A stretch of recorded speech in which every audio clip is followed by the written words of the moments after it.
Hey guys, welcome back to another iOS development tutorial, and in this tutorial I'm going to be explaining what's new in iOS, Xcode 13, and why I actually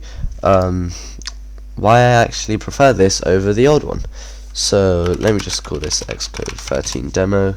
And I know I'm a bit late to updating it, but I just wanted to wait in case there are any bugs or anything. But now that it's been a few months, I'm pretty confident there's not too many bugs.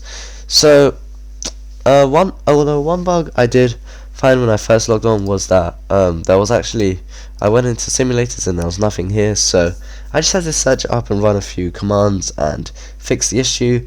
But yeah, if that's a problem, just search it up on Google and it'll give you an answer. So the first thing you'll notice is all of these icons are actually different from how they were in Xcode 12 and below. So these icons are different, and they also don't have their file extensions after them. Another thing is that when you create projects, it also adds these free files, which are just about tests and things. That's mainly if you're working in a large company, and if the project is huge, you know what I mean. So anyway, that's not too important. I mean, it could be relevant if you need it, but to me it's not that relevant. So yeah. Also in the info.p list, there's no more of those loads of keys. There's just these when you get these, and then if you want to add your own, you can always add them like this. But yeah, that's another difference.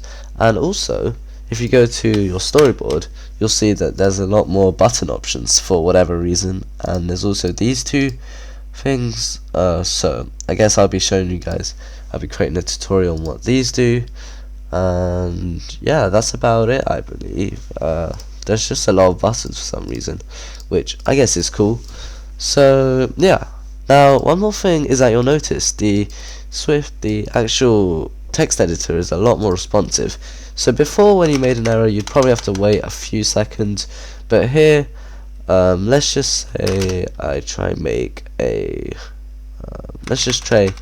I make a string called hello, and we try and divide it by 2. It's just so it does that, and you'll see that if I build it, it comes up straight away, rather than in Xcode 12 and below, they're a bit more slow. You can't really see it, but it's just a lot more responsive, if you know what I mean.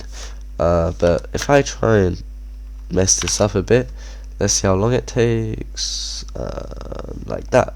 So yeah, you will generally notice it when you're typing out your code, but I can't really demonstrate it here because it's a bit tougher.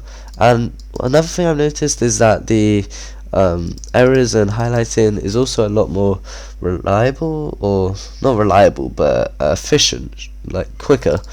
In the old one, sometimes it'll give you errors when there wasn't actually any problems with your code and you just get confused, but here it's a lot faster and a lot more trustworthy. So yeah, those are basically all of the main differences. I'm sure there's some subtle ones, but apart from that, it's pretty much that. And there's also a whole new UI, but that comes with basically every Xcode. So yeah, thanks for watching, and I'll see you guys in a future tutorial. Bye.